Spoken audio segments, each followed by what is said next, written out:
The lake just sent a cold warning through Hallis Hall, and it has nothing to do with the wind. A lane opened where there wasn't one yesterday, and I'm stepping into it with you because Chicago finally has a clean shot to fix the one thing that keeps turning third and medium into gut punch drives in the fourth. Stay with me, because I'm going to take you from the tape to the market to the price, show you why the timing favors us, how the scheme fit frees our pass rush, and what this change means on Sunday when the ball finds their WR1 on a hinge route to the sticks. This isn't sizzle, it's leverage, and the way it came together makes sense for a front office that protects tomorrow while trying to win in November.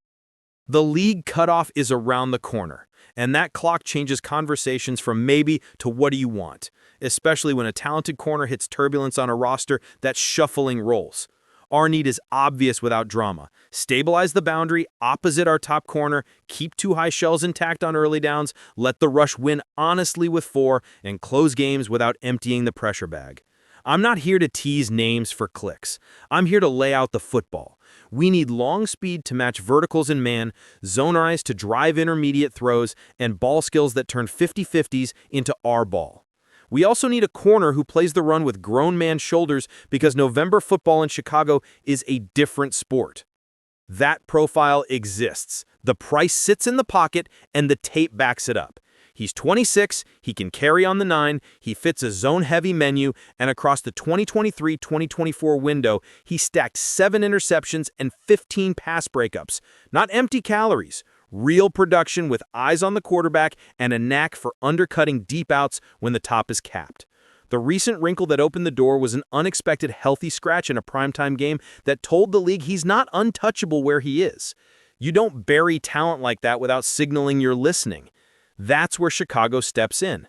I look at our structure and see the perfect landing strip. We live in disguise, rotate late, ask our corners to be patient with their feet and violent with their hands, and if we get a boundary corner who can match verticals but still play with zone vision, our linebackers sit cleaner and the ball starts to come out a tick early, which is the exact tick our edge needs to finish. I also look at our calendar of opponents and see offenses that hunger for that 12 to 18-yard area, posts that flatten, digs off play action, those tempo slants on 2nd and 5, routes that die when a corner with long speed and good eyes drives through the catch point instead of catching and tackling.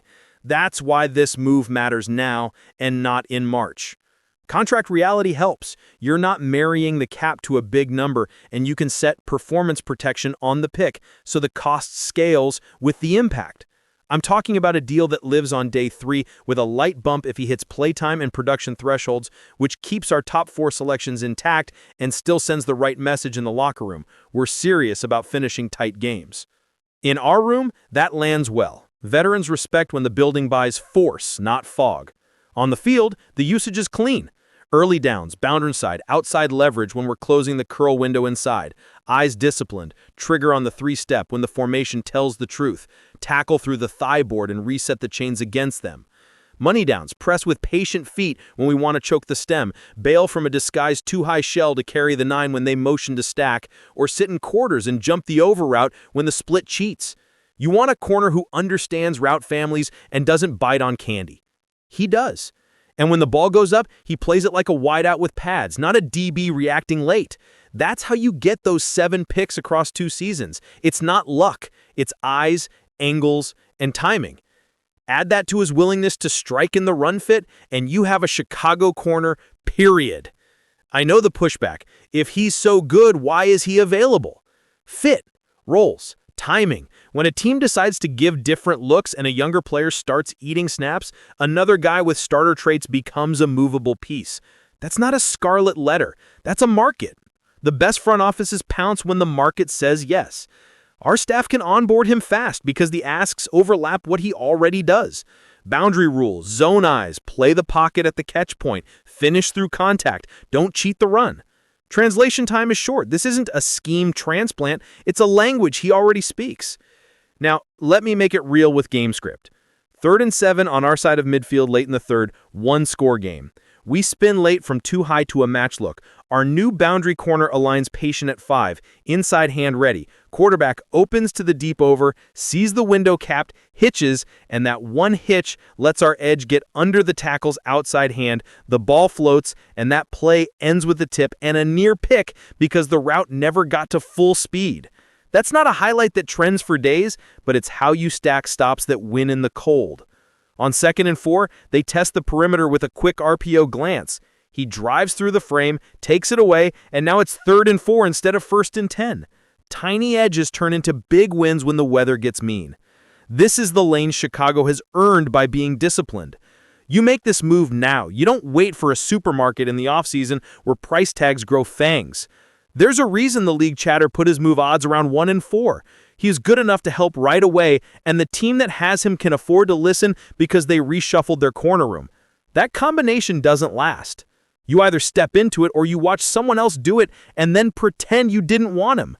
And I'm telling you as clearly as I can, this is the step that makes us harder to play every single drive, not just when the blitz hits home. I also think about the ripple. With the boundary secure, we can call four-man truth more often, change the picture late, and stop living on the edge of the knife. Our safeties don't have to play hero ball over the top. Our nickel can spend less time bailing and more time robbing, and our front can rush in waves instead of in flurries. That's structure, and structure holds in January. You want the headline you came for? The one I've been building towards with facts and football? Here it is. The move on Chicago's board, the one that actually aligns value with need and turns Sundays in our favor, is Cam Taylor-Britt to the Bears. I'm putting my name on it because the tape, the timing, and the price all point the same way. Before I close, I want your voice in this because this channel breathes with you. Are you on board with a protected day 3 investment to land a 26-year-old boundary corner with long speed, zone feel, and ball production? Or would you hold for a cheaper rental with a lower ceiling? Who loses snaps in your rotation, and how do you want our match rules to tilt once the boundary is stabilized? Put it below. Real takes only. I'm reading everything, and I'll bring the best ideas back in the next breakdown. My concise verdict is straightforward. This edition locks the outside, lets us stay light in the box, and turns our four-man rush into a real threat on late downs without mortgaging the future. It's the rare move that makes sense in the cap, in the room, and on the grass. If you want more analysis like this, clear, tough, and built to travel, stay with me here at Bears News Fan Report. Hit that subscribe, share this with the fan that sits next to you in the cold, and let's walk into the next Sunday with a secondary and a standard that feel like Chicago again.